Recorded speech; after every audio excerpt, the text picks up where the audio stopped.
होतं कधी तुम्ही? ऐकलं ऐकलं मी स्वतः? हा आहे ना, आहे तो सॉफ्टवेअर? त्याचे आहेत. हे जुनी लोक आता नाही, आमच्या तो म्हणतो की आजोबा मी स्वतःहून बघितलं. मोबाईल मध्ये सॉफ्टवेअर आहे बोलतो. मी तो म्हणतो की भूत पकडायचं सॉफ्टवेअर आहे. नाही, भूत शोधायचं आहे, मी असेल बघितलं. म्हणायचं. मी बघितलं त्याच्यात आणि मी बोललो मला विश्वास नाही. मी स्वतःहून प्रॅक्टिकल बघितल्यानंतर तो मोबाईल घेत गेलो तिथं आणि त्या व्हाईट स्पॉटवर गेलो मी पूर्ण. आणि ते नंतर व्हाईट स्पॉटवर गेलो ना, ते टेक्निक असेल कॅमेरा वगैरे ऑन करत आणि समोरून असं पूर्ण चित्र गेलं व्हाईट पूर्ण. मी बोललो असं हे कसं होणार, मला विश्वास नाही वाटला. मी जेव्हा डोळ्याने बघितल्यानंतर मला थोडंसं आलं नाही असं पण आहे ते सॉफ्टवेअर. माझ्या पाठीमागे शमशानभूमी आहे ना, तिकडे असतील थोडेफार भूता मेलेली माणसं अजून पण जातोस का? नाही आता तिथे राहत नाही ना, खूप वर्षापूर्वी बोलतो. भोईवाड्याला राहायचं. हा हा ते आमची एक फॅमिली ओळखीची आहे, त्यांची इथे ते बोलतात आज पण तिथे एक आहे भूत. ती बाई येते तिथे. भूत असावं पण असं आपलं भौतिक यंत्र काय पकडू शकत नाही त्याला. नाही ना, दिसत नाही मला. नाही मी माझ्या बघितलं माझे डोळे, मी कशाला खोटं बोलू. मला वाटत नाही अजून तरी असं, बाद झाले. कारण तो एवढा सूक्ष्म स्तरावरती असतो, त्याच्याकडे मन, बुद्धी, अहंकार आणि आत्मा असतो. तो अजून मनाला कॅप्चर करण्याचं कोणी उपकरण कोणी उघडलं नाही कुठे शास्त्रज्ञांनी, जो मनाला कॅप्चर करू शकेल. कारण सूक्ष्म स्तरावरती आहे ते फार. आत्माला पकडणं तर कठीणच आहे, इम्पॉसिबल आहे. यू कांट कॅच आत्मा. इवन मन अजून शास्त्रज्ञांना माहित नाही मन काय आहे, बुद्धी काय आहे, अहंकार आहे. तर कसं पकडणार. ठीक आहे, तुझ्या सांत्वना करता त्यांनी दाखवलं असेल. नाही ना मोबाईल अरे तू लहानपणी बघितला असेल आता दिसतो. नाही मोबाईल लहान मुलाचा नाही, त्याच्यावर काय असू शकतं. आली होती त्यावेळी. तात्पर्यामध्ये प्रबोध होते की दुसऱ्या अध्यायामध्ये वर्णन करण्यात आलं आहे की ज्याप्रमाणे मनुष्य वस्त्रे बदलतो त्याप्रमाणे जीव एका देहातून दुसऱ्या देहामध्ये स्थलांतर करतो. राईट, तुम्ही वाचला होता सेकंड चॅप्टर. तेच आता इथे डिटेलमध्ये एक्सपांड केलेलं की कसा प्रकारे तो शरीर चेंज करतो. भौतिक जीवनातील आसक्तीमुळे याप्रमाणे वस्त्र परिवर्तन करावे लागते. जोपर्यंत तो या अनित्य जगामध्ये मोहित झालेला असतो तोपर्यंत त्याला एका देहातून दुसऱ्या देहामध्ये स्थलांतर करावेच लागते. आणि मेन कारण काय आहे, भौतिक प्रकृतीवरती प्रभुत्व गाजवण्याच्या आपल्या इच्छेमुळे त्याला अशा अनिष्ट परिस्थितीत राहावे लागते. कधी मनुष्य, पशु, देवता, पक्षी, कीटक, जलचर, संत व्यक्ती, तर कधी ढेकणाचा जन्म मिळतो. ऑल काइंड्स ऑफ व्हरायटी तुला द्यावं लागेल. हे सुरूच असते आणि सर्व बाबतीत जीवाला वाटतं की आपण परिस्थितीवरती काय करतोय, मात करतोय. म्हणून आपलं पण वाटतं ना, अरे मी स्ट्रगल फॉर एक्झिस्टन्स मध्ये जिंकलो आहे. आपण जिंकतोय कुठे, इव्हेंच्युअली आपला डिफीट होणारच आहे. त्यामुळे पहिलेच आपण डिफीट स्वीकार केला पाहिजे की ह्या शरीराचा डिफीट होणारच आहे. आत्म्याचा विनाश होणार नाही, आत्म्याचा पराजय होणार नाही, पण शरीराचा पराजय नक्कीच होणार आहे, गॅरंटीड. परंतु वास्तविकपणे तो भौतिक प्रकृतीच्या अधीन असतो. जीवाला निरनिराळ्या प्रकारचे शरीर कसे प्राप्त होते याचे वर्णन या श्लोकात करण्यात आलेलं आहे. प्रकृतीच्या त्रिगुणाचा संघ झाल्यामुळे त्याला असं देहांतर करणे भाग पडते. म्हणून मनुष्याने त्रिगुणातीत होऊन दिव्य अवस्थेमध्ये स्थित झालं पाहिजे. असे बघा, इव्हन आपल्याला मोठं गुडनेसला यायला आपण एवढं कठीण वर्षानुवर्ष जातात. आपल्याला गुडनेस म्हणजे सत्वगुणामध्ये येऊन त्याच्या पलीकडे जायचं आहे, तरच आपण मुक्त होऊ शकतो. इव्हन सत्वगुणामध्ये सुद्धा बद्ध आहोत आपण. यालाच कृष्ण भावना असे म्हणतात. कृष्ण भावनामय होत नाही तोपर्यंत त्याची भावना त्याला एका देहातून दुसऱ्या भावनामध्ये स्थितांतर करण्यास बाध्य करते. पण अनादिकालापासून त्याला भौतिक वासना असतात, तथापि त्याने आपली संकल्पना बदलली पाहिजे. आणि प्रभुपाद म्हणतात की हे कसं शक्य आहे, असे परिवर्तन प्रामाणिक व्यक्तींकडून श्रवण केल्यामुळे होणार आहे. या बाबतीत सर्वोत्तम उदाहरण म्हणजे अर्जुन. त्याने भगवंताकडून विज्ञान जाणून घेत आहे. जीवाने या प्रकारे जर श्रवण केले तर भौतिक प्रकृतीवरती प्रभुत्व करण्याची अनादिकालापर्यंत इच्छा नष्ट होईल. आणि ज्या प्रमाणात, म्हणून नका कसं लिहिलंय, ज्या प्रमाणामध्ये तो प्रभुत्व गाजवण्याची आपली इच्छा कमी कमी करतो त्या प्रमाणात हळूहळू तो आध्यात्मिक सुखाचा आनंद घेतो. ये यथामाम प्रपद्यन्ते तां सदैव भजाम्यहम्. ज्या प्रमाणे आपण भगवंतांना शरण जाऊ त्या प्रमाणामध्ये आपले भौतिक जे विकार आहेत ते कमी कमी होत जातील. एक तर ग्रॅज्युअल प्रोसेस आहे, आणि दुसरी जेवढं आपण शरणार्थी दाखवू, जेवढं आपण इन्व्हेस्टमेंट, जसं जेवढं आपण बिझनेसमध्ये इन्व्हेस्टमेंट करतो तेवढं आपल्याला काय भेटणार. पण इंटेलिजंट पाहिजे ना इन्व्हेस्टमेंट करताना. You have to be intelligent ना. Where to invest, how to invest, how much to invest, when to not invest, when to invest. इथे जेव्हा आपण इन्व्हेस्टमेंट करतो तेव्हा आपण केअरफुल राहिलं पाहिजे की अपराध नाही झाले पाहिजेत. इन्व्हेस्टमेंट आपण सगळ्यांनी केलेली आहे, but because we are not careful आपल्याला रिझल्ट टाईमवरती भेटत नाहीत. इन्व्हेस्टमेंट सगळ्यांनी केलेली आहे, पण अपराध करू नये, सावधानतेने राहावं, अटेंटिव्हली जप करावं. आता सगळ्यांना जप करण्याकरता 2 तास द्यावेच लागतात ना, एव्हरीडे द्यावे लागतात की नाही. अटेंटिव्ह चॅन्टिंगला पण 2 तास लागतात, इनअटेंटिव्हला पण 2 तास लागतात. कदाचित कधी कधी इनअटेंटिव्हला जास्त लागतो उलटा. तर आता कारण लक्ष नसेल तर जास्त वेळ जातो. आरामात 10 ठिकाणी गावभर दुनियाभर फिरत फिरत ब्रह्माजींच्या लोकांपासून ते पूर्ण पाताळपर्यंत सगळीकडे, मग तसलं होणार ना स्पीड जपचा. Something like that. वेदांमध्ये म्हटले आहे की भगवंतांच्या सहवासात जसं जसं त्याला ज्ञान प्राप्त होते तसं तसं तो सच्चिदानंद जीवनाचा आस्वादन घेऊ शकतो. AC बंद करा ना. राजा एकच एसी चालू आहे. एकच चालू आहे. Suffocation दुसरं इकडचं द्या, तू इकडचं इकडे बस ना, इकडे ये. इकडे बस ना. इकडे चालू करा. चालू कर. बरं, बस तिथे बस. तुला कुठे सगळं बटन शुद्ध चालू भक्त बनवणार. ते बटन चालू करा ना. खूप थंडी, बाहेर एवढी थंडी आहे. चालेल चालेल बस. इथे बसायला जवळ. नाजूक आहे गाडी. आता हे थंडी लय बाहेर. आता हे श्लोक महावाक्य कसं आहे पूर्ण याचं हा? काय आता? ते ठीक आहे. माझ्याकडे मी कधी- बीज वाक्य किंवा महावाक्य म्हणतात का, तर कारण बिगिनिंग करा तर 13व्या अध्यायापासून 13वा अध्याय. ठीक आहे. 13व्या अध्यायामध्ये काय सांगितलेलं आहे की जीवात्म्याचं काय झालं. चालू होत नाही. आता जाऊ दे, हे चालू करा, मी इथे बसतो. काय रे तू? तुम्ही दिसत नाही वाचे, स्पष्ट दिसत नाही. पुरुष सुख दुःख नाम भोक्तृत्व हेतू उच्चते. खराबच आहे वाक्य. इथून कसं एकदम स्पष्ट दिसत. वेगवेगळ्या खुर्च्या बदलाव्या लागतील तुला. टोपली. ज्याप्रमाणे जीवात्म्याला वेगवेगळे शरीर बदलावे लागतात. बरोबर आहे ना. अशा प्रकारे जेव्हा ही बॉडी इनहॅबिटेबल होईल तुला, राहण्याला लायक राहणार नाही, तुला हे बॉडी सोडावं लागेल एक दिवशी. आपण पहिल्यापासून रेडी झालं पाहिजे की ओके शरीर सोडायचं आपल्याला. Let's be happy. टेन्शन नाही घ्यायचं शरीर सोडायची वेळ झाली तर. टेन्शन घ्यायचं का. काय आता तयारी केली ना तुम्ही आमची. पहिल्या लेक्चर पासून दिसतंय. पहिला आमचा मेडिक्लेम होता तिचा माझा. मी म्हणलं आता काय क्लेम काढायचा नाही मेडिक्लेम. का? आजारी पडलं ते जायचं, शरीर सोडायचं ना. असं मी बोललो नाही. ते आता 50-60 तर जगलेलो. उलट आता गरज आहे, करा. आता असं करू नका.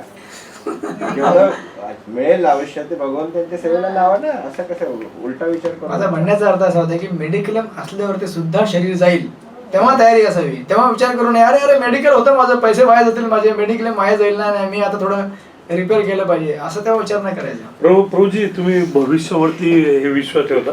कुठलं भविष्य? भविष्य आता प्रभुपादांनी भविष्यवाणी केलेली की इथे आपलं मंदिर होईल म्हणून. शुद्ध भक्तांनी केलेली भविष्यवाणी तर नक्कीच भविष्यवाणी होते आहे ना. ना. हा. मी काय भविष्यवाणी करत नाहीये पण तुम्ही करत नाही. मध्ये यायचे ना भविष्यवाणी, ह्याच्या वेळी कंसाच्या वेळी ती भविष्य कोण आहे, भविष्यवाणी यामध्ये- अच्छा देवता आकाशवाणी करायचे. आकाश आकाश ती देवी. आता प्रभू महाराजांना पण भव्य हे झाली ना आकाशवाणी की तुम्ही भारतात जावा म्हणून. शुद्ध भक्तांच्या बाबतीमध्ये ते सत्य आहे ना. इव्हन आपल्यामध्ये सत्य आहे ना, बाकी लोकांकरता सुद्धा. ते ऍस्ट्रॉलॉजी नाहीये का, ऍस्ट्रॉलॉजिकल सायन्स आहे ना. आहे ना. आहे ना. म्हणजे इस्कॉन मानतच ना म्हणजे. मानतो आपण. मानतो फक्त ना. एवढं आहे की ऍस्ट्रॉलॉजी मध्ये आता समजा तू एखादं मला ऍस्ट्रॉलॉजी सांगितलं की अरे तुझ्या जीवनामध्ये ना कृष्ण भक्त म्हणून लिहिलं नाहीये, ठीक आहे, तू गणपतीचाच भक्त राहणार आहेस, मग तुम्ही काय कराल. एखादा ऍस्ट्रॉलॉजर जर बोलला तुम्हाला की तुझ्या आयुष्यामध्ये कृष्ण भक्ती नाही, तू विष्णूची भक्ती करू शकत नाहीस, केवळ गणपतीची भक्ती करू शकतोस, मग काय कराल तुम्ही. ते मानणार. हा पण ऍस्ट्रॉलॉजिकल फॅक्ट आहे फॅक्ट ते. आहे ना. ऍस्ट्रॉलॉजिकल फॅक्ट आहे, but at the same time तुम्हाला जरा त्यावर चिंतन करावं लागेल. काय चिंतन करावं लागेल. See ultimately astrology is a science, but it's a material science limited to this material world. या भौतिक जगापुरतच मर्यादित आहे ते. आणि मग ह्या जगाला कंट्रोल करणारे अधिष्ठाते देवता कोण आहेत. भगवान विष्णू आहेत ना.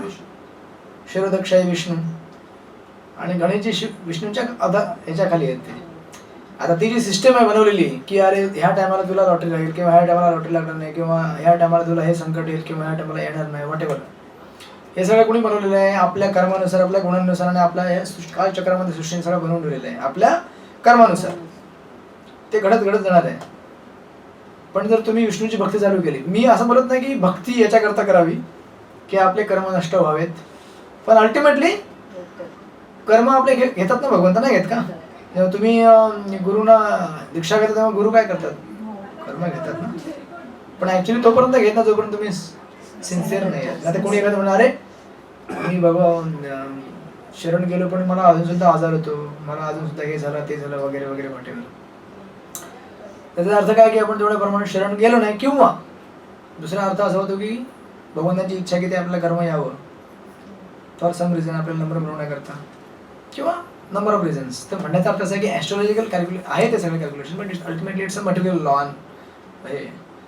तर त्याच्यामध्ये तुम्ही जर आता समजा देशाचा नियम काय आहे की आज जर संडे आहे तर बँक बंद असायला पाहिजे, राईट? हा रूल कोणी केलाय निर्माण? सरकार. पण जर उद्या जर प्राईम मिनिस्टर आले इथे आणि त्यांना काय बँकेचं काम आलंय तर बँक बंद राहील का? ते उघडच ठेवतील एकदम. Something like that. म्हणजे सुप्रीम ऑर्डर जेव्हा येणार ऑथॉरिटीकडनं तेव्हा तिथे कोणी येऊ शकत. तसंच ते ॲस्ट्रॉलॉजिकल कॅल्क्युलेशन लावायचं. It's a fact, material laws of nature. पण त्याला बनवणारा जेव्हा जो येईल तेव्हा तो त्याच्यामध्ये बदल घडून आणू शकतो आणि तोच घडून आणू शकतो, बाकी कोणी घडून आणू शकत. म्हणून ॲस्ट्रॉलॉजी आहे पण त्याला घाबरायचं नाही. घाबरायचं पण नाही. घाबरायचं तेव्हा जेव्हा तुमची भक्ती नसेल स्टेज. जेव्हा भगवंताची भक्ती तुमची एकदम दृढ असेल, 100% असेल तर घाबरायचं नाही. याचा अर्थ असा नाही की डिसरिस्पेक्ट करायचा, सगळ्या गोष्टींना मान्य करायचं, कुलदेवतांना पूजा करायची, रिस्पेक्ट द्यायचा, पण डिस्ट्रॅक्ट व्हायचं नाही आपल्या पाथपासून. जेव्हा आपण निवडलेलं की मी भगवंताची भक्ती करणार, त्याच्यामध्ये तुम्ही कधी घेऊन आले कुलदेवता नाराज हो गए अभी विष्णू की भक्ती मत करो. अरे कुलदेवता किसके अंडर में है? सगळे डेमिगॉड्स कुणाच्या अंडर आहेत? मग कधी कधी असं होऊ शकतं की ओके एखाद्या देवता नाराज झाले आपल्यावरती, का? त्यांच्या इच्छेमुळे झाले, आपल्याला नंबर मिळवण्याकरता त्यांना मेडियम म्हणून यूज केलं, असं म्हणू शकतो. Something like that. तर आता हे 13व्या अध्यायामध्ये ह्या चॅप्टरचा बघा बीज वाक्य काय म्हणतात, तर 13व्या अध्यायामध्ये सीड दिलेलं आहे. बघा हे भौतिक सृष्टी हे काय आहे, एक वृक्ष मानलं जातं. ह्या वृक्षाचं बीज कुठं निर्माण होतं? भुंगते प्रकृती जन गुणान. जेव्हा भोग करण्याची इच्छा जीवात्म्याला होते तेव्हा तो या जगामध्ये काय करतो? येतो, राईट? त्याच्याकरता भौतिक विश्व मानलं ना. म्हणजे सीड आहे, जे बीज आहे ते कुठं निर्माण झालं? भोगण्याची इच्छा. दॅट इज 13 चॅप्टर, 13वा अध्याय. सीड तिथं दाखवलं. आणि हे जे सीड आहे, आता झाड असेल तर झाडाला पाणी पाहिजे ना वाढवण्याकरता. मग पाणी कोण देतं? प्रकृतीचे 3 गुण. मग हे 3 गुण नेक्स्ट चॅप्टरमध्ये येईल, 14वा अध्याय. मग झाडाचं बीज कुठून आलं? 13वा अध्याय इथे जे दिलेलं आहे. म्हणून बघा हाच श्लोक पुढे जाऊन काय होणार आहे? एक्सपांड होत जाईल आणि तो 14 अध्याय येईल, 15, 16, 17, 18, 19, 20. सॉरी 19, 20 नाही 18 पर्यंत होईल. तर झाड आहे, झाडाला काय आहे? बीज आहे. बीज कुठून आलं? श्लोक नंबर 13.21 आणि 22. भोग करण्याची इच्छा. आणि याला पाणी जे लागतं झाडाला वाढवण्याकरता, ते पाणी काय आहे? प्रकृतीचे 3 गुण. प्रकृतीचे 3 गुण त्याला काय करतात? नरिश करतात, पाणी देतात झाडाला. आणि ते दिलेलं अध्याय नंबर 14 मध्ये, राईट? त्यानंतर मग पूर्ण झाड जे आहे, आता झाड वाढेल ना, झाड वाढेल ना पाणी दिल्यावरती. मग त्या पूर्ण झाडाचं वर्णन कशामध्ये दिलेलं आहे? अध्याय नंबर 15 दिले ना. छोट्या वृक्षाचं उदाहरण कधी तुम्ही अगोदर वाचलत नाही का? नाही वाचलं. 15वा अध्याय आहे ना पुरुषोत्तम योग, त्याच्यामध्ये दिलेलं आहे ना की जर आपण नदीच्या काठी गेलो आणि जर बघितलं याचं झाड वृक्षाचं नदीच्या काठी असणार, त्याचं प्रतिबिंब पाण्यामध्ये असतं. मग ते प्रतिबिंब म्हणजे काय? भौतिक जगत. आणि ओरिजिनल झाड कुठे आहे? त्याचं मूळ, हे झाड उलट आहे, याचं मूळ वरनं खाली झाड लटकलेलं आहे ते. पण त्या झाडामध्ये बीज कोणी टाकलंय? आपण टाकलंय. आपली जी भोग करण्याची प्रवृत्ती ती बीज आहे. मग बीज 13व्या अध्यायामध्ये झाडाला पाणी देण्याची प्रक्रिया, जे पाणी देतात तर 3 गुण 14व्या अध्यायात सांगितलेले आहेत. 15व्या अध्यायामध्ये पूर्ण झाडाचं वर्णन आहे. आणि 16व्या अध्यायामध्ये काय दिलेलं आहे? त्या झाडाचा वरचा भाग आणि खालचा भाग, upper and lower part of the tree. मग 16वा अध्याय काय आहे? डिव्हाइन अँड डेमॉनिक, आसुरी आणि दैवी प्रकृती.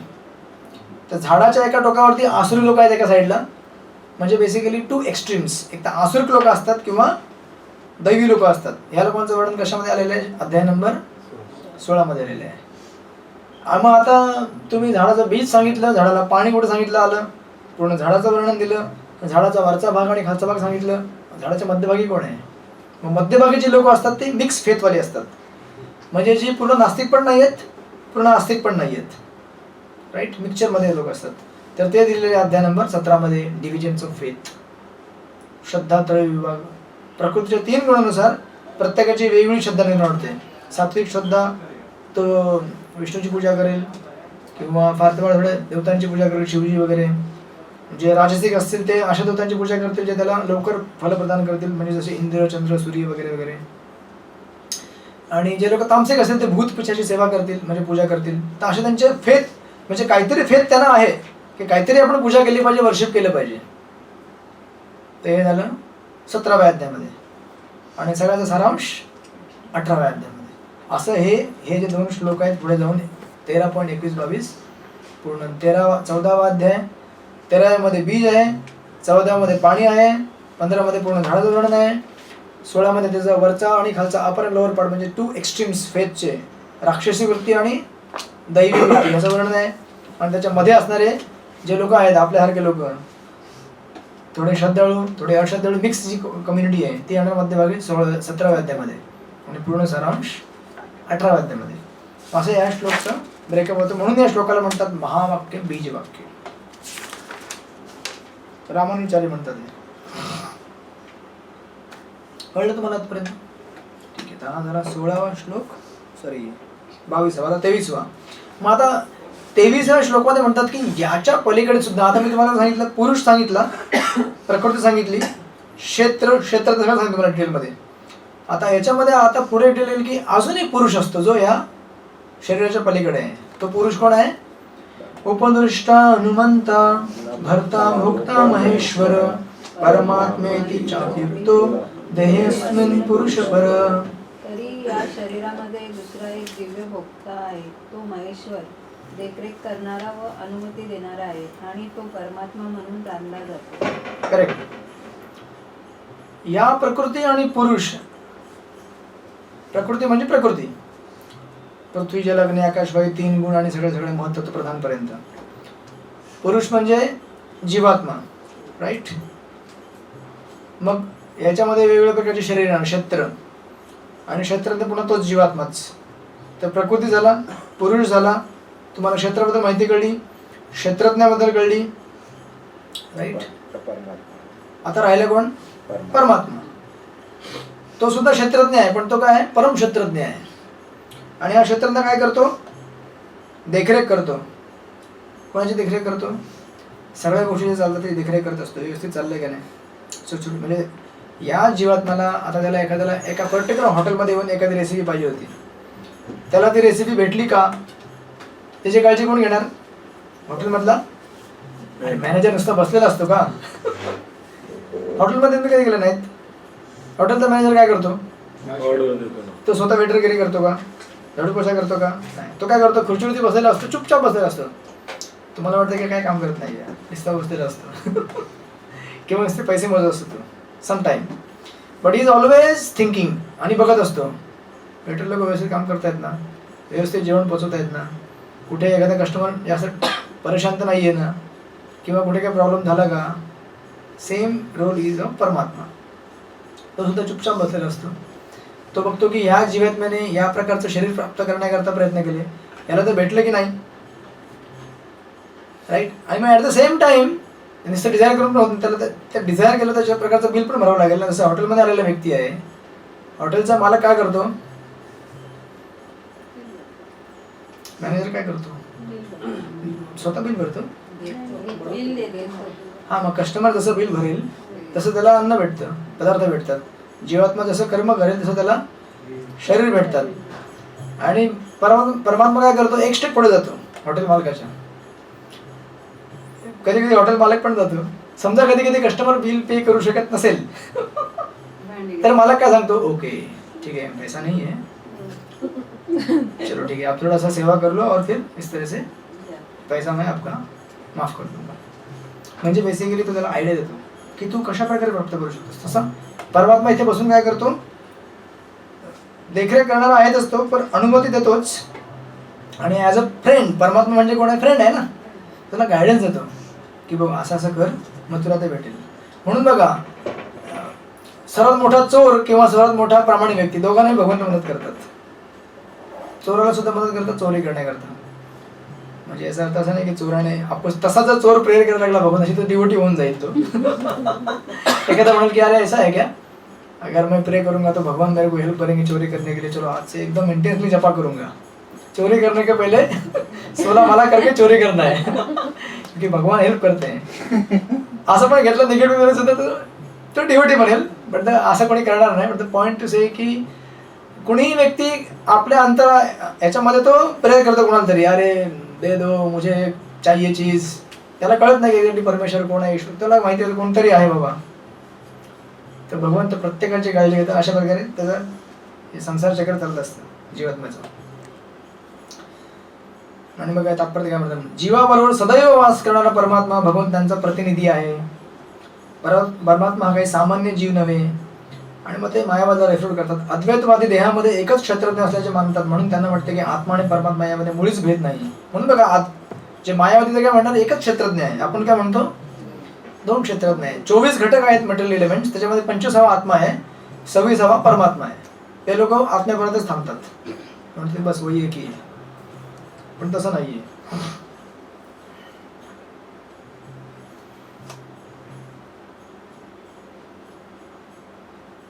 एकदम लास्ट लाईन बघा, असंख्य जीव आहेत आणि त्यांच्यामध्ये परमात्मा मित्र म्हणून वास करतो.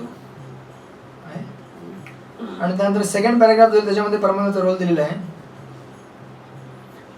सत्य आहे की प्रत्येक जीव भगवंताचा नित्य अंश आणि दोघांमध्ये निकटच मित्रपण म्हणून परस्पर संबंध आहे. परंतु भगवंताची अनुमती नाकारणे आणि प्रकृतीवर प्रभुत्व गाजवण्याच्या प्रयत्नात स्वतंत्रपणे कर्म करण्याची जीवाची प्रवृत्ती असते आणि त्या प्रवृत्तीमुळे त्याला भगवंताची दत्त शक्ती म्हटले जाते.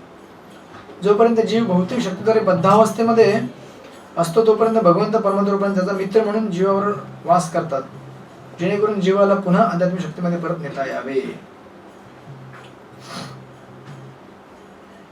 आणि मग खाली दिलेलं आहे की जीवाला हे जे आंशिक स्वातंत्र्य आहे, अशा आंशिक स्वातंत्र्याचा दुरुपयोग हेच त्याच्या बद्धावस्थेतील संघर्षाचे कारण बनते. आणि मग भगवंत काय करतात, त्याला 2 तऱ्हेने मार्गदर्शन करतात. एक कसं आंतरिक परमात्मा म्हणून, आणि दुसरं भगवद्गीतेमधून दिले तिथे. भगवद्गीतेला बाहेरून उपदेश करतात आणि अंतरातून जीवाला पटवून देण्याचा प्रयत्न करतात की भौतिक प्रकृतीतून त्याने केलेले कर्म त्याच्या वास्तविक सुखासाठी सहाय्यकारी ठरू शकत नाही. तू त्याचा त्याग कर आणि तुझी श्रद्धा माझ्यावर दृढ कर, तरच तू सुखी होशील. अशा प्रकारे परमात्मा काय करतो, उपद्रष्टा अनुमंता भरता भक्ता महेश्वर म्हणून सोबत राहतो जीवात्म्याच्या आणि त्याची नेहमी साथ देतो. सांगतो की तू जास्त राहू नकोस तिकडे, तुला त्रास होईल, माझ्याकडे माझ्याकडे. म्हणून बघा कुठेही गेलं तरी एक तऱ्हेने एवढा पिछा करतो तो. आता पिछा काय करतो एवढा परमात्मा, कारण त्याला तेवढं प्रिय आहे जीवात्मा. कुठेही गेलं तर तो त्याच्या मागेच असतो. तो कुठल्याही योनीमध्ये जाऊ, तो कीटक बनव, मुंगी बनव, कुत्रा बनव, मांजर बनव किंवा मनुष्य बनव, श्रीमंत बनव, गरीब बनव, काही बनव, पण भगवंत त्याला सोडत नाही, त्याच्या मागेच पडले असतात. का तर त्याला माहिती आहे की एक तर त्याच्यावरती प्रेम करतात आणि त्याला माहिती आहे की हा मायापासून राहू शकत नाही. ऍक्च्युली जो टाइम पिरियड आहे आपला आणि भगवंताचा जो सेपरेशन होतो एवढा जास्त नाहीये. काही ऍक्च्युली फ्यू सेकंड्स करता आपण बाहेर आलो त्यांच्या संघापासून, पण आपला भ्रम एवढा भयंकर आहे की आपल्याला कळत नाही की ते फ्यू सेकंड्स आपण त्यांच्यापासून दूर आहोत. कळलं का तुम्हाला? महाविष्णूंच्या पापणी डोळ्याचे जेव्हा हलते तेवढ्या कालावधीमध्ये असंख्य ब्रह्मांड निर्माण होतात, असंख्य ब्रह्मांड नष्ट होतात. एक उदाहरण ठेवा. आणि even eternity point of view जरी बघितलं तरी आपण किती वेळ त्याच्यापासून दूर राहत असणार. काही फ्यू सेकंड्स करता आपण दूर आहोत, पण आपली एवढी आसक्ती आहे जड पदार्थामध्ये, मॅटरमध्ये, की त्याच्यामुळे आपण एवढे बद्ध होऊन जातो की आपल्याला असं वाटतं की एवढे वर्ष कशा काढणार मी. पण टाइम ऍक्च्युली एकदम फटकन निघून कळत नाही आपल्याला. जर म्हणजे 2 प्रकारच्या व्यक्ती करतात. एक तर जो एकदम भक्तीमध्ये मग्न आहे किंवा एकदम भोगामध्ये मग्न आहे. बघा भक्तीमध्ये मग्न झाले तर आपल्याला कळत नाही टाइम कसा चालला गेला, कधीच कळत नाही.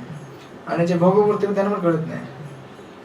फक्त मधले लोक जे असतात, जे ना इकडे असतात ना तिकडे असतात, ते विचार करतात अरे उधर इतना टाइम गया अभी इधर. ते लोक मग त्यांना कळत नाही टाइम कसा. Actually time is very fastly going. ISKCON मध्ये येऊन 12 वर्ष झाली, आम्हालाच कळलं नाही कधी झाली. हा एक फेस्टिवल झाला की तो फेस्टिवल, तो फेस्टिवल झाला की तो फेस्टिवल. क्लास 1 मला वाटतं 1 तास झाला, 1.5 तास झाली असतील, कळलं नाही आपल्याला. आज ते राधा गोविंद महाराजांचं याच्यावर आहे काळावरती मी टाकतो ना काय काय काय काळ Okay. किती बलवान आहे कोणाचं आजच टाकलं ते मी. आता 24वा श्लोक आपल्याला याचा सारांश देईल. ये व्यक्ती पुरुषम प्रकृतीच्या गुणैः सर्वथा वर्तमानोपि न स भूयोभिजायते. जो भौतिक प्रकृती व जीव आणि त्याचे विकार संबंधाचे तत्व जाणतो त्याला निश्चित मोक्ष प्राप्त होते. त्याची वर्तमान स्थिती कधी असली तरी त्याच ठिकाणी पुनर्जन्म होत नाही. ओके, का होणार नाही पुनर्जन्म? कारण त्याला कळेल की अरे बाबा मी याच्यातलं काहीच नाहीये. हे प्रकृतीचे 3 गुण किंवा या प्रकृतीमध्ये असणाऱ्या वेगवेगळ्या योनी, हे सगळं शरीर, हे सगळं कशापासून बनलेलं आहे? प्रकृतीने बनलेलं आहे. मी आत्मा आहे, मी वेगळा याच्यापासून आहे आणि माझा केवळ त्यातनं देहांतर होत आहे. आणि मी जर स्वतःच जर चेतना चांगली बनवली तर मी यातनं मुक्त होऊ शकेन. राईट. आणि याच्यात सर्वथा वर्तमान याचा अर्थ काय आहे की आता अर्जुनाच्या कॉन्टेक्स्टमध्ये अर्जुन युद्ध करत आहे की तुम्ही कुठल्याही अवस्थेमध्ये असणार, तुम्ही जरी युद्ध जरी करत असणार तुम्ही जरी आपल्या नातेवाईकांना जरी मारत असणार किंवा, पण ते जर तुम्ही भगवंतांप्रती समर्पित केलेलं कर्म म्हणून करत असणार तर तुम्हाला त्याच्यामध्ये कर्म लागणार नाही. सर्वथा वर्तमान किंवा आपल्या रेग्युलर कॉन्टेक्स्टमध्ये आपण कुठल्याही अवस्थेमध्ये असणार, भले आपण कधी राजसिक असणार, भरपूर पॅशनेट, आपल्या मनामध्ये भरपूर अशा वेगवेगळे अनैतिक इच्छा येणार, किंवा आपण कधी एकदम तामसिक असणार, कधी काय जप होणारच नाही, पूर्ण झोपत लागेल, किंवा एकदम सात्विक असणार. असं का होतं? आपण स्वतःला त्या परिस्थितीमध्ये सिच्युएट करतो.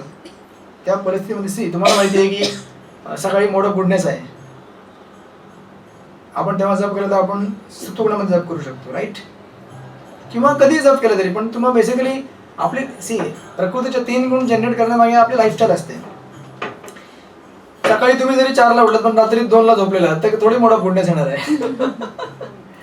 म्हणण्याचा पॉईंट असा नाहीये की सकाळी उठल्याने किंवा रात्री झोपल्याने, किंवा आयडियली सकाळचा टाइम हा मोठा गुडनेसमध्ये असतो, सत्वगुणामध्ये. मग दिवस असा वाटतो तसा दिवस पॅशनेट होतो, मग रात्री तामसिक होऊन जातो. पण तुम्ही स्वतः जर लाईफस्टाईल अशी बेकार बनवली, तुम्ही रात्री 2ला झोपलात आणि 4ला उठले, म्हटलं आता सत्वगुणामध्ये जप करायचं आहे, ब्रह्ममुहूर्त तुम्ही सांगितलंय, थोडी ब्रह्ममुहूर्त तुमच्याकरता असणार आहे. तुमच्याकरता ब्रह्ममुहूर्त कधी असणार आहे? कदाचित तुमची झोप जेव्हा पूर्ण होईल संध्याकाळच्या जेव्हा 4-5 वाजता, तेव्हा सगळं झोप पूर्ण झाली, सगळे कामं, आता थोडं फ्रेश वाटतंय. That may be your mode of goodness.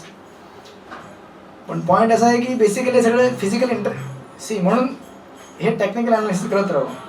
याने आपल्याला कळतं की आपण जास्त पॅशन ऍक्टिव्हिटी केलं तर आपण मोड ऑफ पॅशनमध्ये जातो.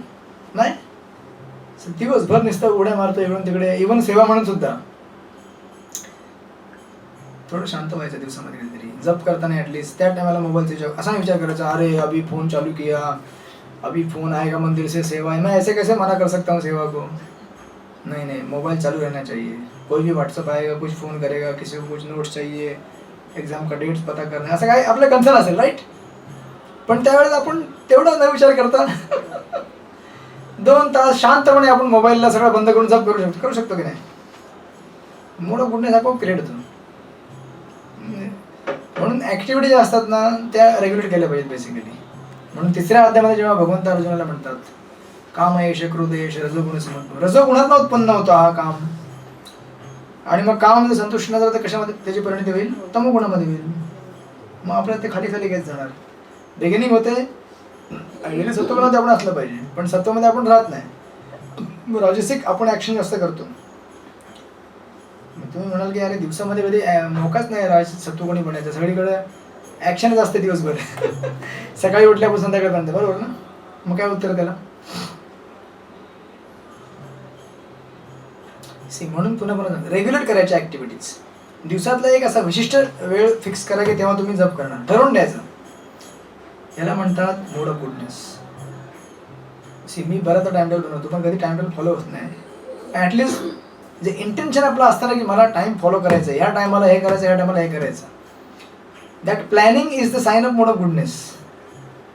असं नाही चलो कल का दिन कल देखा जाएगा, जब जपा होगा तो होगा, जब बाकी जो काम करणं आहे रॅन्डम, कधी आता ऑफिसची फाईल काढली, मला लगेच आता भूक लागली, आता लगेच झोप, असं होतं का आयुष्यामध्ये?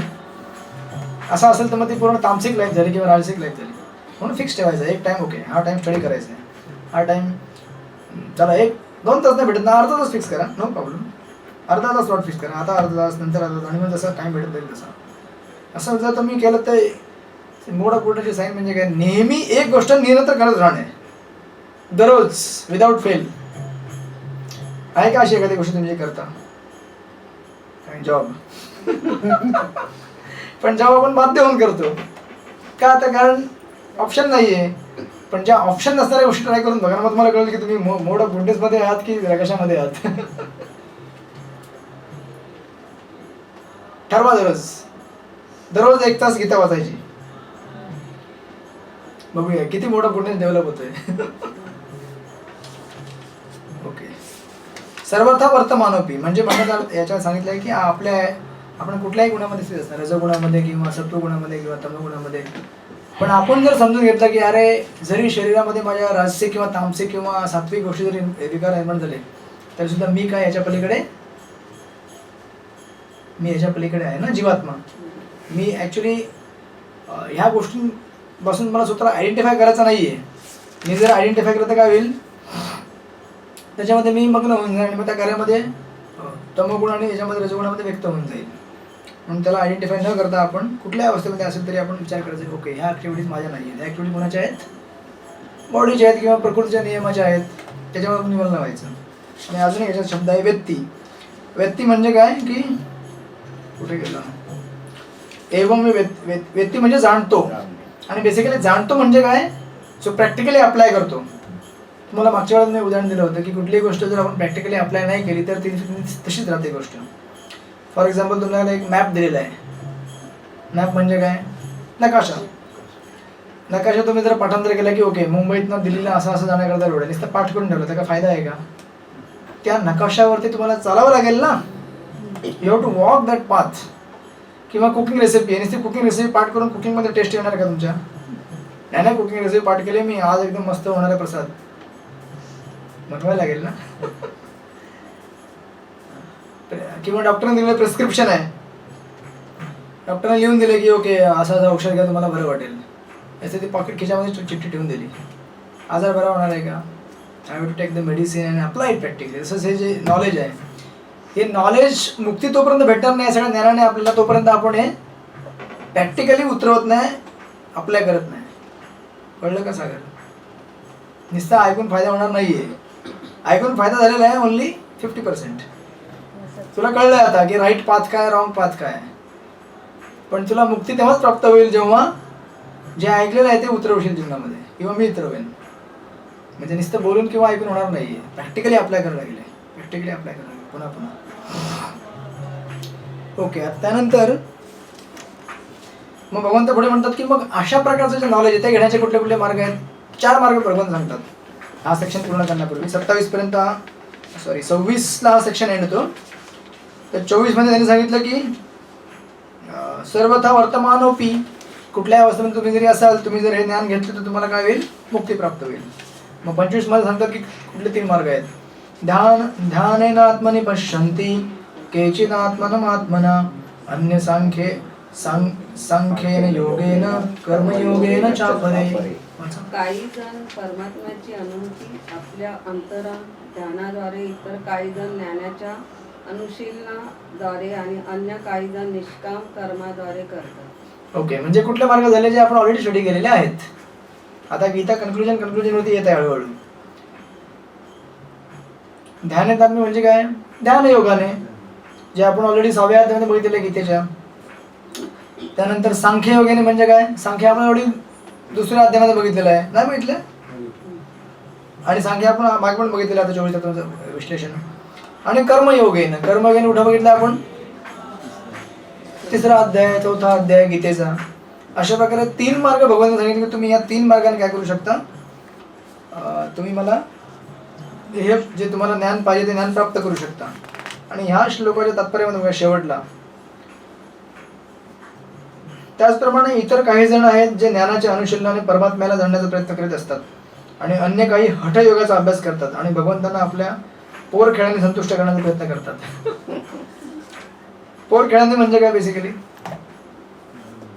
Childish activity, right. आता हे 3 मार्ग आहेत. सांख्ययोग दिलेला आहे, जे आपण संख्या अनालिसिस करतो की 24 तत्व आहेत, मग 25वा आत्मा आहे, 26वा परमात्मा आहे, राइट. आणि समजतो की अरे बाबा परमात्मा ही सब कुछ है, अभी उससे हमें कनेक्शन जोड़ना है, आणि मग तो मार्ग तो तिथं क्लिअर होतो. दुसरा आहे तुमचा ध्यान मार्ग. ध्यान मार्ग कसा आहे, सुरुवातीला जो बिगिनिंग स्टेज असते ना त्याला म्हणतात हठयोगा. हठयोग म्हणजे बेसिकली बॉडीली जिम्नॅस्टिक्स, म्हणजे पोस्चर अशी करणे, कधी असं बसणे, ते करतात ना आसन वगैरे सगळे वेगवेगळे तर त्या बिगिनिंग स्टेजला म्हणतात हठयोगा. आणि जसं जसं ते स्टेज ॲडव्हान्स होते त्याला म्हणतात ध्यान योगा. जसं आपण ध्यान परिपक्व होत जातं त्याला ध्यान योग म्हणतात. त्या प्रॉपर म्हणतात की बरेच जण जे असतात ते फक्त ह्या स्टेजमध्ये असतात. कुठल्या, त्यांना वाटतं आता बघा एवढे सगळे योगा क्लब सोसायटी आहेत, सगळ्यांना वाटतं की मी 2-4 योगा केले, आसनं केले की मी स्पिरिच्युअल आहे, वाटतं की ना लोकांना. आणि याच्यामध्ये काही लोक निष्णात होतात, काही लोक शीर्षासन करतात. आता शीर्षासन एखादा करत असेल, एखादा छोटा मुलगा असेल तो येऊन शिकला योगा बिगा सगळं आणि शीर्षासन करतोय, त्याला मजा याच्यामध्ये वाटत नाही की मी शीर्षासन म्हणजे करून भगवंताशी कनेक्शन जमून, त्याला मजा वाटते की लोक बघतात आपल्याला. 4 लोकांनी बघितलं माझं शीर्षासन, अरे वा माझ्यापेक्षा कोणाला येतच नाही. किंवा एखादे योगी असतात ते त्यांना मिस्टिक सिद्धी प्राप्त होतात. काही जण धूर काढतात किंवा राखाडी काढतात, छटाकवर सोनं निर्माण करतात, सोन्याचे खाण निर्माण करू शकतात ते लोक. मग त्यांना वाटतं की अरे मी परफेक्ट झालो, आणि त्यांना लोकांना दाखवून मजा वाटते. तर बरोबर त्यांना म्हणतात की हे सगळं काय आहे, आपल्या पोर खेळ्यांनी भगवंतांना संतुष्ट करण्याचा प्रयत्न करतात ते, राईट. Childish activities. आता मग 3 सांगितल्या प्रोसेस. आता उरली शेवटची प्रोसेस कुठली, फार महत्त्वाचा श्लोक आहे, 26वा श्लोक. अन्येतेवम अजानन्त श्रुत्वान्यभ्य उपासते तेऽपि च अततरन्ति एवं मृत्युश्रुती परायणा. वाचा वाचा ना कोणी सुद्धा, लाईनमध्ये वाचत नाही का तुम्ही. असे इतरही आहेत जे आध्यात्मिक ज्ञानामध्ये जरी निष्णात नसले तरी इतरांकडून परमपुरुषांसंबंधी ऐकून त्याची उपासना करण्यास प्रारंभ करतात. प्रमाणित व्यक्तीकडून ऐकण्याच्या त्यांच्या प्रवृत्तीमुळे ते सुद्धा जन्म मृत्यूचा मार्ग पार करतात. ओके. आता ह्या श्लोकाचा किती लोकांना अनुभव आहे, सगळेच सगळ्यांना अनुभव आहे ना. फार महत्त्वाचा श्लोक आहे हा. आता अन्य जे म्हटलेलं आहे, अन्य 2दा अन्य आलेलं आहे. पहिला जो अन्य आहे ते कशा करताय की मागच्या श्लोकाची तुलना करण्याकरता, की मागच्या श्लोकामध्ये जे 3 जे मार्ग आहेत, कर्मयोग, ध्यानयोग आणि सांख्ययोग, या 3 लोकांना सोडून किंवा हे 3 मार्ग सोडून जो व्यक्ती केवळ श्रवण करतो तो सुद्धा काय करतो, मृत्यू श्रुती परायणा, तो मृत्यू मार्गाला पार करून पुढे जातो, राईट. आणि दुसरा अन्य म्हणजे काय की त्याचा अर्थ दिलेला बघा तात्पर्य, वर्ड टू वर्ड मिनिंग गेला. अन्य इतरांपासून. तर हा श्लोक ऍक्च्युली प्रभुपादांनी एवढं सुंदर तात्पर्य याच्यामध्ये लिहिलेलं आहे. म्हणून मग आपण जनरली म्हणतो की नारायण परायण, तर इथे काय आहे, श्रुती परायण आहे ना. जर आपल्याला नारायण परायण व्हायचं असेल तर काय लागेल, पहिले श्रुती परायण व्हायला. त्याला म्हणतात डिवोटी ऑफ हिअरिंग, श्रवणाचा भक्त. कारण श्रवण केल्यावरच आपल्याला काय कळणार आहे, नारायण कोण ते कळणार आहे.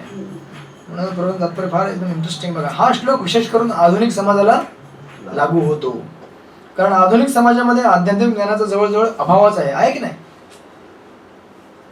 नंतर पुढे म्हणतात बघा, काही लोक नास्तिकवादी, अज्ञेयवादी किंवा तत्वज्ञानी असल्याचे प्रतीत होईल, परंतु वस्तुतः तत्वज्ञानाचा मुळीच गंधच नसतो. आहेत ना असे कितीतरी लोक आहेत. आता कितीतरी लोक जे आपण म्हणतो मार्केटमध्ये जे आहेत ते स्पिरिच्युअल सोकॉल्ड ऑर्गनायझेशन्स, ते एकतर तुम्हाला मॅक्सिमम आत्म्यापर्यंत घेऊन जातील किंवा आत्म्याच्या पुढे जाऊन याच्यापर्यंत घेऊन जातील ब्रह्म, आणि ते पण नंतर काय म्हणतील की ब्रह्मवर आप एकही आहे. त्याला पण नास्तिकवादी म्हटलेलं आहे. पुढे जाऊन तात्पर्य की जे परमात्मामध्ये आहे ते सुद्धा कोण आहेत, नास्तिकच आहेत, कारण त्यांनी आस्तिकता शिकवलीच नाही ना आपल्याला, भगवंताविषयी ज्ञान दिलंच नाही ना. साधारण मनुष्याच्या बाबतीत सांगायचे तर तो पुण्यात्मा असेल तर श्रवणाद्वारे त्याला प्रगती करण्याची सुसंधी प्राप्त होते. आपल्या सगळ्यांना ही संधी काय झालेली आहे, प्राप्त झालेली आहे. आपण सगळे काय कोणी कर्मयोगी होतं का आपल्यामध्ये कोणी, कोणी ज्ञानयोगी होता का? ध्यानयोगी कोणी होता का? नाही. आपण सगळं रॅन्डमली कुठेतरी फिरत होतो आणि एखाद्याने पुस्तक दिलं किंवा आपण काहीतरी ऐकलं तर आपल्याला आवडलं आणि त्या श्रवणाच्या बळावरती आपण आज इथे आहोत. आपलं क्रेडिट काहीच नाहीये. जर आपण स्पिरिच्युअल पाथ म्हटलं तर ऍक्च्युली काहीच कष्ट केले नाही आपण व्यक्तीने म्हणायचं म्हटलं तर. कोणी अष्टांग केलं नाही, कोणी ध्यान केलं नाही, कोणी इंद्रियांवरती संयम केला नाही, कोणी काहीच केलं नाही. पण जस्ट बाय हिअरिंग, फक्त श्रवण करून त्याच्यामध्ये इच्छा उत्पन्न झाली की अरे मी पण भगवंताची सेवा करावी आणि डायरेक्ट एंड पॉइंटला पोहोचला तो. म्हणून जे आपण ते योगा लॅडरमध्ये स्टडी केलं होतं ना, एक मोठी योगा लॅडर होती, मध्ये एक प्रोग्रेसिव्ह होती आणि तिसरी होती डायरेक्ट लिफ्ट. डायरेक्ट इस्कॉन मंदिरामध्ये आला, एक प्रवचन ऐकलं, दर्शन घेतलं, प्रसाद घेतला, वाह, डोळे तृप्त झाले, जीवा तृप्त झाली आणि पोट तृप्त झालं. मग आता काय पाहिजे? हरे कृष्ण कृष्ण कृष्ण हरे हरे, हरे राम राम राम हरे हरे. मग अजून काय पाहिजे जीवात? मग काहीच नाही पाहिजे. सॅटिस्फाईड. मग त्याने भक्ती चालू केली. म्हणून बघा पुढे काय म्हणतात ते, हा श्रवणविधी अत्यंत महत्त्वपूर्ण आहे. आधुनिक जगतामध्ये कृष्ण भावनेचा प्रसार केलेल्या श्री चैतन्य महाप्रभूने श्रवण करण्यावर अधिक जोर दिला आहे.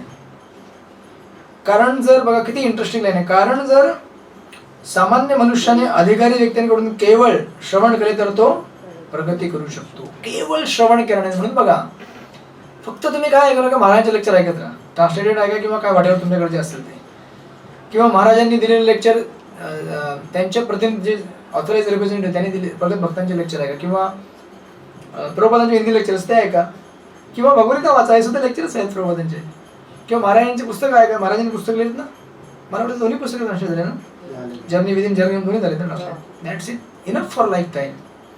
चैतन्य चरित्र वाचा, भागवतम वाचा, किती काय काय, एवढं जरी आपण फक्त केलं तरी दॅट्स इट. तेवढ्या श्रवणाने आपला उद्धार होऊन जाईल. आणि प्रभुपाद इथे इंटरेस्टिंगली इथे लिहितात की most important is to hear Hare Krishna Krishna Krishna Krishna Hare Hare, हरे राम राम हरे हरे. काय म्हणतात की विशेष करून श्री चैतन्य महाप्रभू यांच्यामध्ये त्याने जर हरे कृष्ण कृष्ण कृष्ण हरे हरे, हरे राम राम राम हरे हरे या दिव्य ध्वनीचे श्रवण करावे. आणि आपण करता काय करतो, दिव्य ध्वनीला याला फिलर म्हणून वापरतो. एकदा मी ऐकलं चैतन्य म्हणून सांगत होते की एकदा ठाण्याला जत्रा होती महाराजांची आणि तिथे सगळे गेलेले, तर जत्रा संपल्यावरती जनरली टेंडन्सी असते लोकांची अशी, इव्हन माझ्यामध्ये सुद्धा येते की लेक्चर झालं आणि आता कीर्तन चालवणार होतं, सगळे निघाल चालू झाले, चलो चलो चलो अभी हो गया प्रोग्राम खत्म. तो प्रभू बोलले अरे अभी सबसे इम्पोर्टंट पार्ट अभी चालू होने वाला है. म्हणजे प्रगत भक्तांकडून महामंत्र ऐकण्यासारखी संधी, सुवर्ण संधी कुठं भेटणार तुम्हाला, राईट. मग जेव्हा कधी कधी बघा बऱ्याचदा आपले काही प्रोग्राम असतात तर स्पीकरला येतो, आपण काय करतो कीर्तन. म्हणजे आपण बेसिकली कीर्तनला कसं वापरतो, फिलर, की अरे चलो चलो अभी चलो कीर्तन. आणि मग तो जेव्हा म्हणण्याचा अर्थ असा नाहीये की लेक्चर महत्वाचं नाही किंवा कीर्तन महत्वाचं आहे किंवा वाईस वर्सा. थिंग इज दॅट की आपण अशी ठेवून ठेवावी.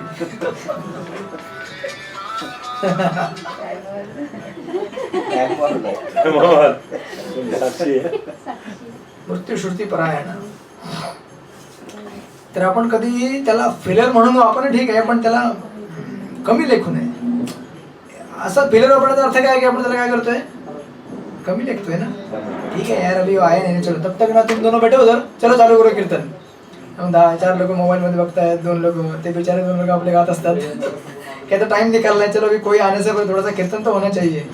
ऑफकोर्स मी त्या कीर्तनला म्हणत नाहीये, ॲट ग्लोरियस ऑलवेज. पण आपली मेंटॅलिटी अशी होऊ नये की आपण त्याला फिलर म्हणून वापरतो.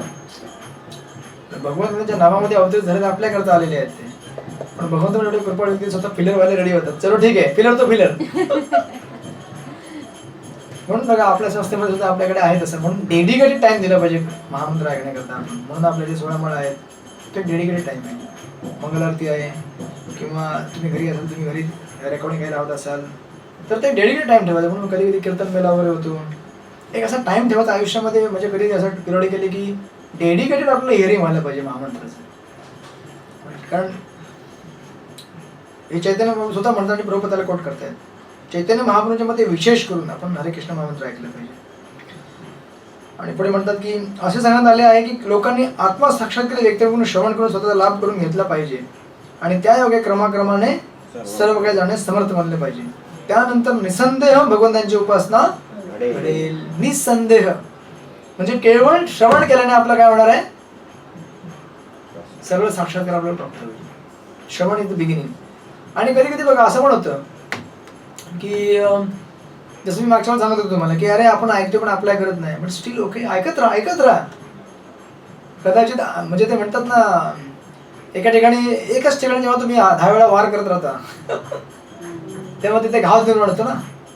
पुन्हा पुन्हा पुन्हा आता समजा दगड आहे त्या दगडावरती पुन्हा पुन्हा हातोडा मारत राहील, कधीतरी तुटेल ना तो. दॅट्स ओके, कधी कधी होणार नाही, पण ऐकत राहा. ऐकायची टेंडन्सी सोडू नका. Don't give the tendency to hear. Actually ऐकायची टेंडन्सी म्हणजे काय आहे की आपल्याकडे इगरनेस आहे. I want to hear. आणि हिअर कशा करता, एक तर मला आवडतंय, तुम्हाला आवडतंय म्हणून ऐकणार ना, किंवा मला प्रोग्रेस करायचं आहे या पाथमध्ये, इन्स्ट्रक्शन्स काय घ्यायचे आहेत, इधर 2 रिझन्स. म्हणून कमीत कमी ऐकण्याची प्रवृत्ती सोडली नाही पाहिजे, निरंतर ठेवली पाहिजे. आणि मग अशी असेल तर एक दिवशी निसंदेह आपल्याला काय होणार आहे, भगवंताची उपासना करणार आहे. आणि किती सुंदर होतात प्रभुपाद की श्री चैतन्य आपण म्हटलेलं आहे की या युगामध्ये आपल्याला आपली स्थिती बदलण्याची मुळीच आवश्यकता नाही आहे का, नाहीये. म्हणजे जिथे तुम्ही असाल तिथे राहा, फक्त ऐका. आणि दुसरी गोष्ट त्याने तर्काने परमसत्य जाणण्याचा आपला प्रयत्नाचा त्याग केला पाहिजे. म्हणजे स्वतःहून प्रयत्न करायचा जाणण्याचा की भगवंत असे असेल तसे असेल. ऐका, प्रामाणिक अधिकारातून ऐका. ज्यांना भगवंतांना प्राप्त झाले आहे त्यांचा सेवक बनण्यास मनुष्याने शिकले पाहिजे. किती सुंदर तात्पर्य, एक एक लाईन बघा किती मेडिटेटिव्ह आहे. जर शुद्ध भक्तांचा आश्रय आणि आत्मसाक्षात्काराच्या ज्ञानाचे श्रवण करून त्यांच्या पदचिन्हाचे अनुसरण करण्यात भाग्यवान असेल तर तो हळूहळू शुद्ध भक्त बनण्यात उन्नत होतो. विशेष करून या श्लोकामध्ये श्रवण विधीवरती निक्षून जोर देण्यात आला आहे आणि हे योग्यच आहे. सामान्य मनुष्याची जरी तथाकथित तत्वज्ञानाप्रमाणे योग्यता नसली तरी अधिकृत व्यक्तीकडून श्रद्धेने श्रवण केल्यामुळे त्याला भौतिक जीवनाच्या पलीकडे येण्यास मदत होते आणि तो स्वगृही भगवत नामात परत जाऊ शकतो. म्हणून बघा 7व्या अध्यायामध्ये 14वा श्लोक काय आहे, दैवी अशी गुणमाया मम माया दुरत्तया मामे प्रबद्धन्ते माया मिताम तरंती तो तरतो जो मला शरण जातो. आणि इथे काय दिलेलं आहे या श्लोकामध्ये, तेपीच्या अतितरंती आहे ना, तेपीच्या अतितरंती मृत्यूम श्रुती परायणा. ते लोक काय करतील, तरतील.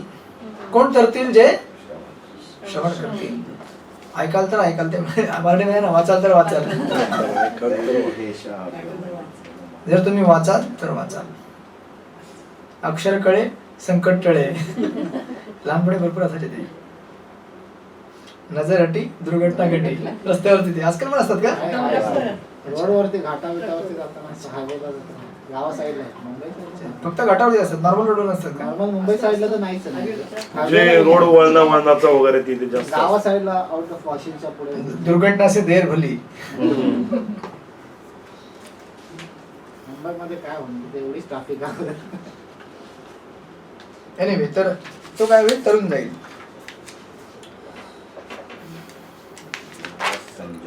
म्हणजे ही झाली या झाल्या 4 प्रोसेसेस. कुठल्या कुठल्या, मागच्या 3 श्लोकामध्ये बघा. म्हणून बघा 3 गोष्टींकरता 1 श्लोक दिला, कर्मयोग, ध्यानयोग आणि सांख्ययोग. आणि एका प्रक्रियेकरता पूर्ण 1 श्लोक. तर बेसिकली भक्ती प्रक्रिया आहे की तुम्ही भक्ती करा आणि भक्तीमधला श्रवण अंग तुम्ही वाचून घ्या. हा सगळ्यांनी श्लोक पाठ करा. सुंदर श्लोक आहे. बेसिकली मी म्हणेन की आपल्या जीवनाकरता हा एक बीज वाक्य आहे, महावाक्य आहे.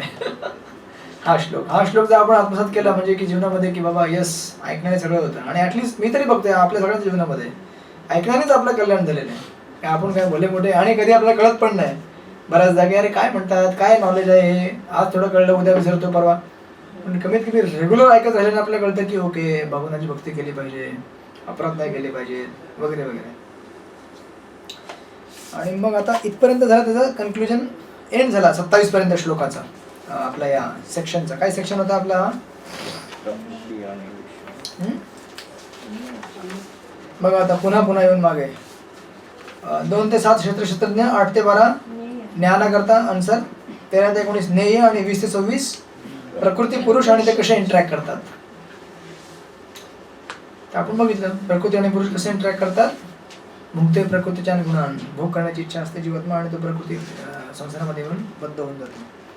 आता 27 ते 35 हा एक छोटासा सेक्शन आहे, आपण त्याला लगेच कव्हर करूया, होऊन जाईल. आहे तुमच्याकडे एनर्जी आहे ना हो. की एनर्जी डाऊन झाली? ब्रेक न घेता करूया म्हणजे जास्त वेळ जाणार नाही. चला अर्धा घंट्याचा ब्रेक इथल्या इथेच. अच्छा, आपली एक्झाम मी सांगितलं तसं सुरुवातीला आपली एक्झाम होईल 29. हो सॉरी हा 1 मार्चला होईल. 1 मार्च संडे आहे. 1 मार्च क्या बात आहे. 1 मार्च 1 मार्चला मी इथे नाहीये, मी बाहेर असणार आहे. तुम्ही असणार का पेपरच्या वेळी? नाही तुम्हीच टाका. एक VTA च्या मुलाला मी अपॉइंट करणार आहे, तुम्ही या. श्री विष्णू. आणि आता काय बघून लिहायचंच नाहीये. प्रश्न देणार नाही ना. शपथ घेतली आहे ना. हा शपथ घेतल्या कुठे गेल्या त्या? शपथविधी झाला का? हा? भगवद्गीतेला शपथ मला सोडून झाला. नाही, तो शपथ घेतल्या कुठे गेल्या त्या माताजी? त्याने घेतलीच बरसाना नाही. माताजी घेतल्याच नाही. त्या रजेवर गेल्यात 15 दिवस गावी गेल्यात. अच्छा, सासरे आजारी आहेत काहीतरी ऐकलं होतं मी. नाही मग? त्यांचे प्रभूजी आजारी आहेत ना, ते ऍक्सिडेंट प्रभूजी ना घेऊन गेले का? हा, मग ते रेस्टला गेले. हो. ते 2 व्हीलरवरून पडले ते हा, अजून बरे नाही झाले. नाही मग ते मनक्यालाच हे झालं ना. काय कोण माताजी? बस त्यांच्या प्रभूजींना बाईक करून पडलं ते. 1 मार्च. मग तुम्हाला भरपूर वेळ आहे अजून. मी सगळे प्रश्न दिलेले आहेत ना ऑलरेडी 12 अध्यायाचे. आणि किती ते किती आहे? 3 तास, 100 नाही, मार्क्स. किती अध्यायाचे? 6 अध्याय. कुठून कुठे पर्यंत? 7 ते 12 आणि बाकी अध्यायांचे प्रश्न दिले ना? दिले? नेटवर बघा. सगळे दिले. जाऊन आला. आता ते कधी वाचायचे आणि कधी लक्षात ठेवायचे. सगळ्यांना प्रश्न हे सांग. आणि मग मी 1 मार्च नंतर येईन तेव्हा मग आपण 13व्या अध्यायाची एक डायरेक्ट एक्झाम घेऊ, पूर्ण अध्याय. कारण मेन तुमचं काय आहे, तुम्ही ते आजकाल ते मिस करत चाललेलं आहे. रेग्युलर जे एक्झाम होते ना, रेग्युलर एक्झाम मग ते 13व्या अध्यायाची एकच घेऊ आपण म्हणजे एक्झाम. याचा अर्थ सांग ना तुम्ही. काय 1-2 संडे प्रभूजी द्या ना अभ्यास करायला वेळ. मग दिला ना. आता भरपूर संडे आहेत तुम्हाला. 1 संडे पुढे गेला. आता आज 9 तारीख आहे. 1, 2, मार्च ना त्याच्या पुढचा संडे 3 संडे आहेत. तुम्ही या आणि तुम्ही परीक्षा घ्या. तुम्ही परीक्षा घ्या. याचा अर्थ सांग ना. त्या दिवशी मला कर. नाही कळत. सांगतील ना प्रभूजी वाचन. हा, बरोबर सांग. मृत्यू श्रुती परायण. सुंदर श्लोक आहे, माझा फेवरेट श्लोक आहे. तुम्हाला पाठ करायला मी लावणार आहे. कुठला श्लोक प्रभूजी? शुद्धान्येभ्य उपासते अन्यतत्व. तेपि च अतित्तरं. याच्यामध्ये प्रश्न मृत्यू श्रुती परायण. परीक्षेला कन्फर्म आहे. उपासते. हा श्लोक परीक्षेला कन्फर्म आहे. 13.26. हा लिहून काढायचा श्लोक. तसं आपण NY मध्ये एक श्लोक केलेला. साक्षात. कृष्ण नाम नामचरितादि सीतापविद्या पीतोपदर्शनस्य न रुचिकानु. बरोबर ना? किंतु अदरात् अनुदिनं खलु सैव जुष्टा साध्वी क्रमाद् भवति तद्गत मूलहन्त्री.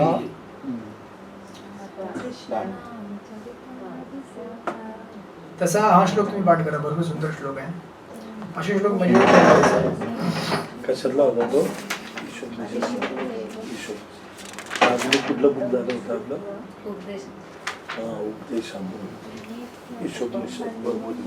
ओके. मग आता ह्या सेक्शन मध्ये 27 ते 35 5, 6, 7, 8, 9 श्लोकांमध्ये भगवंत आता बेसिकली समरी देतील पूर्ण अध्यायाची. म्हणून पटकन तुम्हाला सोपं जाईल समजायला. समरी आहे बेसिकली. 27 श्लोक. यावत् संजायते किंचित् सत्त्वं स्थावर जंगमं क्षेत्र संयोगात् तद्विद्धि भरतर्षभ. तर आणि अशा सेतू जे काही अस्तित्वात पाहत आहे, क्षेत्र आणि चैतन्य यांच्या केवळ संयोगापासून निर्माण होते हे जाणून. बरोबर काय नाही? ह्या जगात दिसणारी कुठली गोष्ट कोणाच्या कॉम्बिनेशनने बनलेली आहे? क्षेत्र आणि क्षेत्रज्ञ. आता आय होप की तुम्हाला ऍटलीस्ट आतापर्यंत क्षेत्र काय आहे आणि क्षेत्रज्ञ काय क्लिअर झालेलं आहे. क्षेत्र म्हणजे क्षेत्र, फील्ड ऑफ जे फील्ड आहे ज्याच्यामध्ये काम करणार आपण, क्षेत्र म्हणजे शरीर, आणि क्षेत्रज्ञ म्हणजे त्या क्षेत्रामध्ये काम करणारा व्यक्ती, तो आत्मा. आता फॉर एक्झाम्पल तुम्ही बघा, आता पेंटिंग कसं काय आहे? क्षेत्र क्षेत्राचं कॉम्बिनेशन. ह्या जगामध्ये जे काही दिसतं, आता हे AC हे चर आणि अचर यांच्या कॉम्बिनेशन बनलेलं आहे. कसं काय सांगा मला?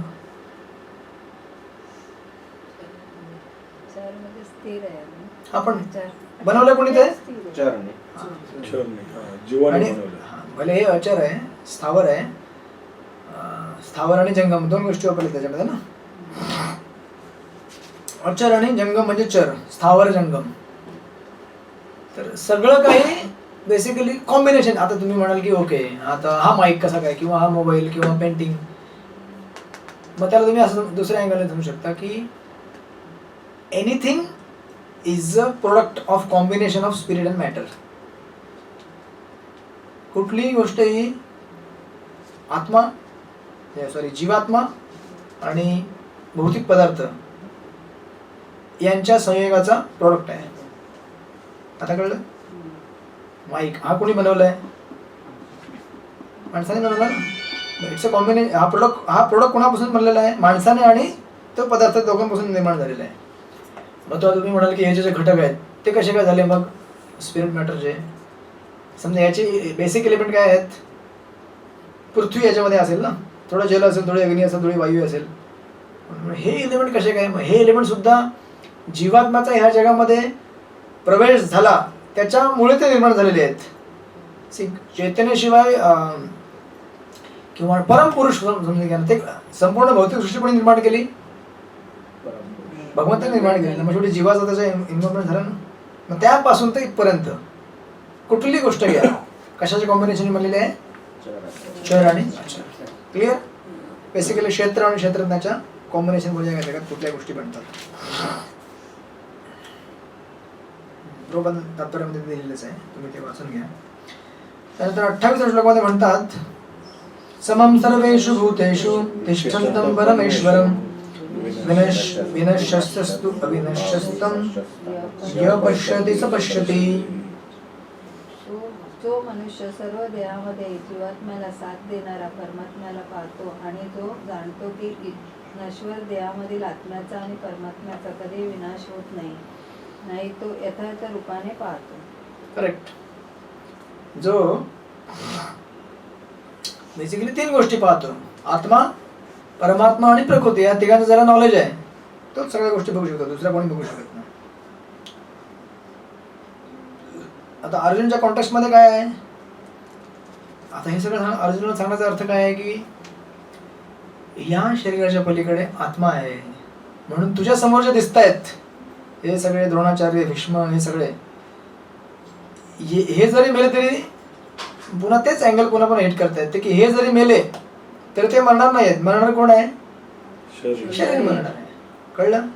जर तुला हे नॉलेज प्राप्त झालेलं आहे तरच तू काय आहेस? आत्म याच्यामध्ये स्थित झालेला आहेस. राईट? म्हणून म्हटलं बघा, नश्वर देहामधील आत्म्याचा आणि परमात्म्याचा कधीही विनाश होत नाही. तोच व्यक्ती काय करतो? त्याला राईट व्हिजन आहे, यथार्थ रूपाने पाहतो. आणि तत्वामध्ये प्रभुपाद लिहितात की जो मनुष्य सत्संगाद्वारे शरीराचा स्वामी किंवा जीव आणि जीवाचा मित्र या 3 गोष्टींना संयुक्तपणे पाहतो तो यथार्थ ज्ञानी होय. जोपर्यंत मनुष्याला आध्यात्मिक विषयाचे ज्ञान असलेल्या यथार्थ ज्ञानाचे संग प्राप्त होते तोपर्यंत या 3 गोष्टी पाहू शकत नाही. ओके.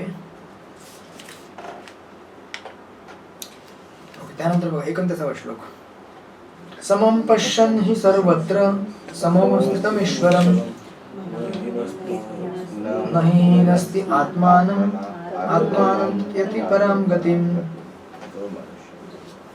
वाचा.